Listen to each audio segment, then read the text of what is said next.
Il y a 6 mois, M. Gauthier est entré dans mon cabinet avec une démarche hésitante. 72 ans, ancien menuisier, un homme qui avait construit des maisons de ses mains pendant 40 ans.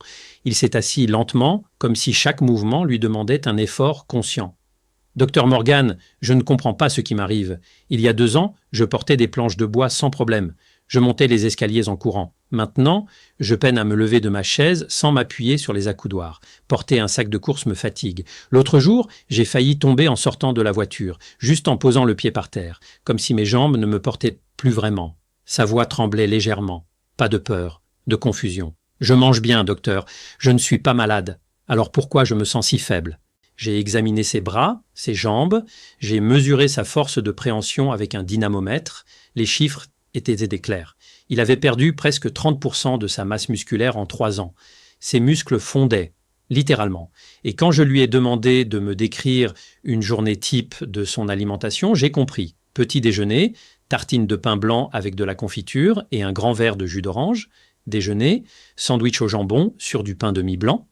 Dîner, pâte blanche avec des saucisses et entre les repas. Du café, beaucoup de café, 3, 4, parfois 5 tasses par jour. Monsieur Gauthier pensait manger normalement, il pensait faire des choix raisonnables, mais en réalité, presque tout ce qu'il mettait dans sa bouche était en train de détruire ses muscles de l'intérieur. Je suis le docteur Morgan, médecin spécialisé dans la santé des seniors et la prévention du vieillissement prématuré. Et aujourd'hui, je vais vous parler d'un sujet dont presque personne ne parle jamais.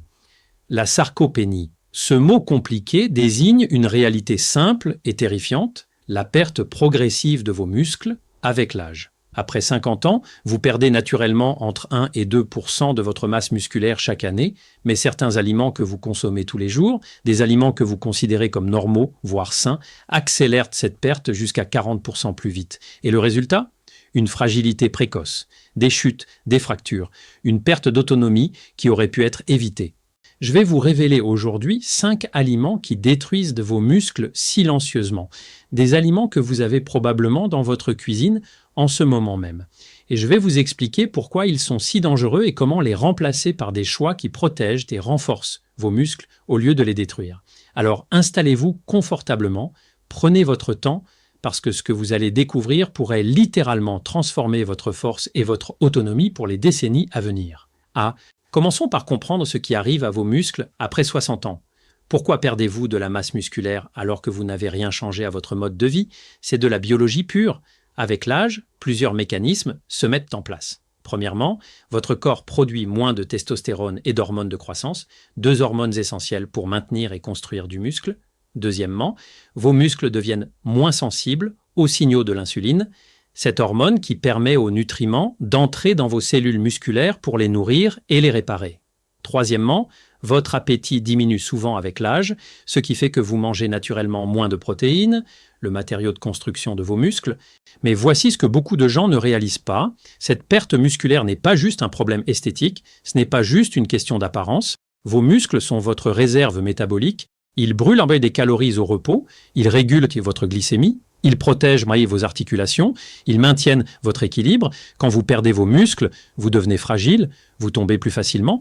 Une simple chute peut se transformer en fracture du col du fémur, et une fracture à 70 ans, c'est souvent le début d'une spirale descendante, hospitalisation, immobilisation, perte d'autonomie, dépression, complications.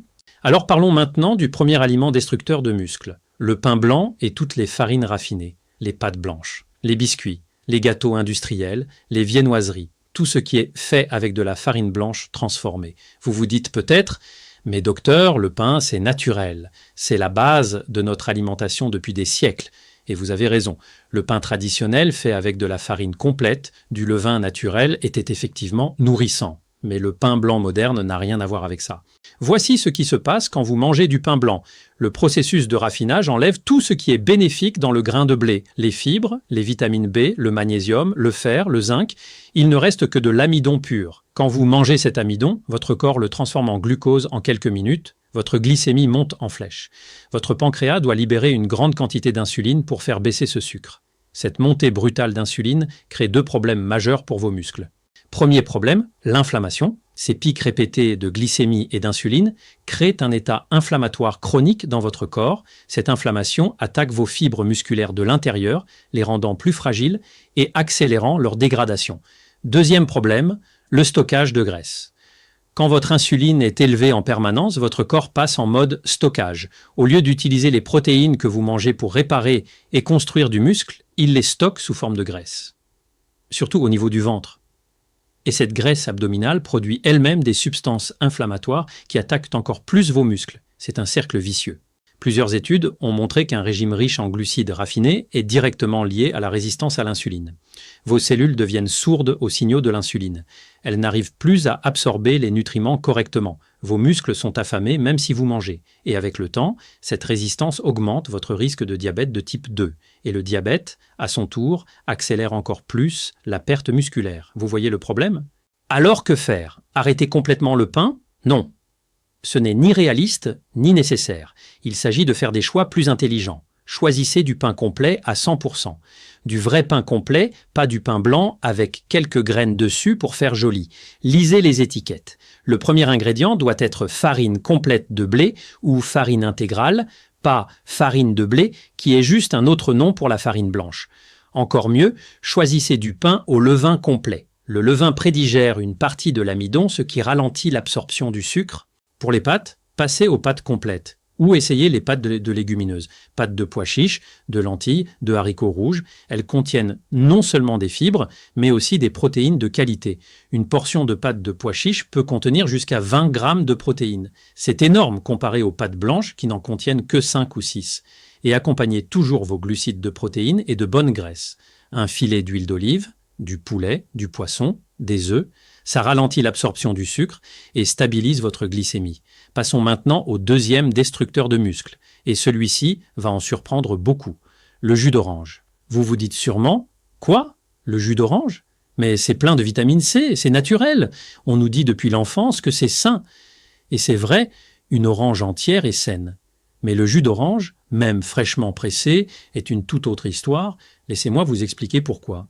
Quand vous pressez une orange, vous séparez le jus des fibres. Ces fibres sont essentielles. Elles ralentissent l'absorption du sucre. Elles nourrissent vos bonnes bactéries intestinales. Elles vous rassasient. Sans elles, le jus d'orange devient une bombe de fructose liquide. Un seul verre de jus d'orange contient le sucre de 3 ou 4 oranges entières. Vous ne mangeriez jamais 4 oranges d'un coup, mais vous les buvez sans y penser. Et voici le problème avec le fructose. Contrairement au glucose, le fructose est métabolisé presque exclusivement par le foie. Quand vous en consommez en excès, votre foie le transforme en graisse. Cette graisse s'accumule dans le foie lui-même, créant ce qu'on appelle une stéatose hépatique ou foie gras, et un foie gras produit de l'inflammation chronique qui se propage dans tout votre corps, y compris dans vos muscles. De plus, le fructose contribue à la résistance à l'insuline encore plus efficacement que le glucose. Vos muscles deviennent moins capables d'absorber les acides aminés dont ils ont besoin pour se réparer. Il y a aussi un aspect psychologique. Le fructose ne déclenche pas les mêmes signaux de satiété dans votre cerveau que le glucose. Après avoir bu un verre de jus d'orange, vous aurez faim à nouveau très rapidement. Vous allez probablement grignoter autre chose. Et ce cycle de sucre, de faim, de grignotage entretient l'inflammation et la perte musculaire. Alors que faire? Mangez le fruit entier. Une vraie orange avec sa pulpe, ses fibres. Vous aurez votre vitamine C, vos antioxydants, mais sans la surcharge de sucre. Si vous aimez les boissons fruitées le matin, préparez un smoothie maison en gardant toute la pulpe. Ajoutez-y des fruits pauvres en sucre comme les baies, myrtilles, framboises, fraises, ou simplement buvez de l'eau avec un peu de citron pressé. C'est rafraîchissant, hydratant et ça ne détruit pas vos muscles. Le troisième ennemi de vos muscles, ce sont les charcuteries industrielles, le jambon sous vide, les saucisses, le salami, le chorizo, le bacon. Ces produits sont tellement pratiques, n'est-ce pas? Pas besoin de cuisiner, vous ouvrez le paquet et c'est prêt. Et ils semblent être une bonne source de protéines. Mais la réalité est beaucoup plus sombre. Ces charcuteries sont une catastrophe pour vos muscles. Voici pourquoi.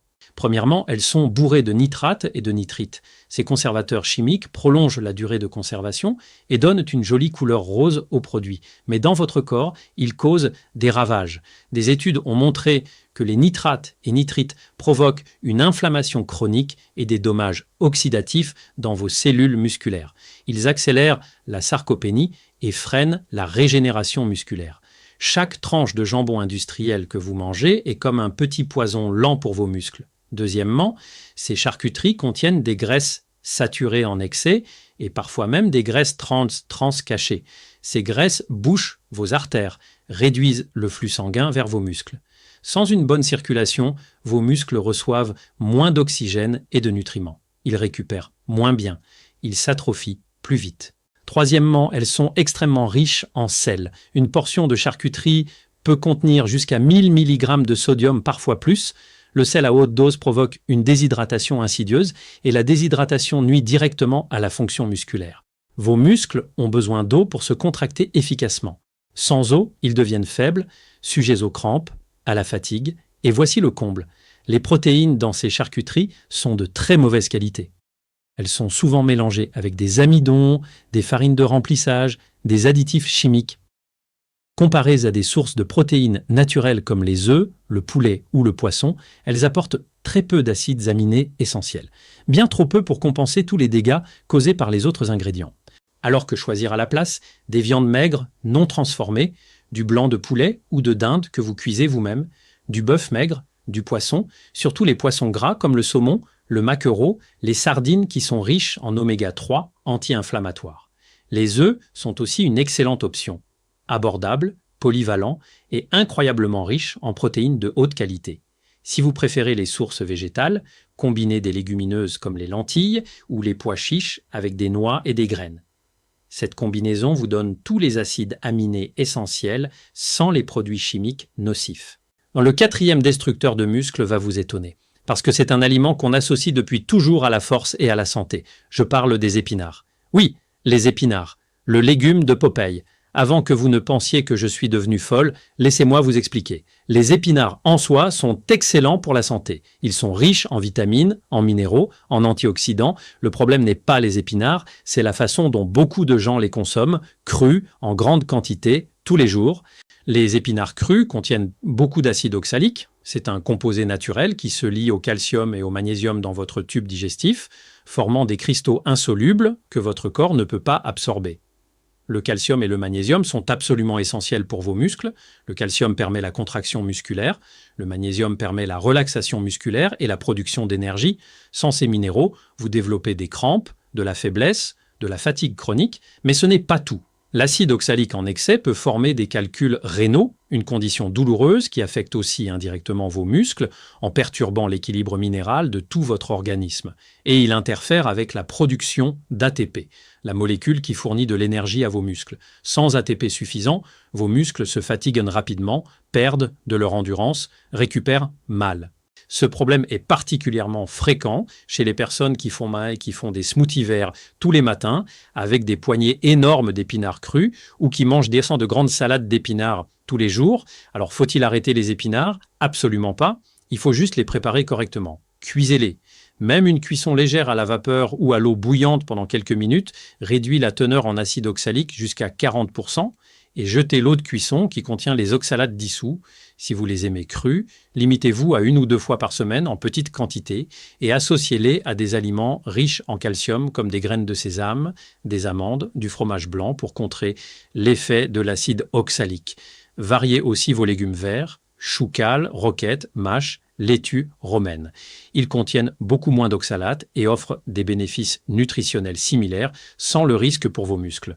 Et maintenant, le 5e et dernier destructeur de muscles, celui-ci va faire mal à beaucoup de monde, parce que c'est probablement l'aliment le plus consommé au monde après l'eau. Je parle du café, je vois déjà vos visages choqués. Quoi? Le café? Mais docteur, je ne peux pas vivre sans mon café. Et je comprends.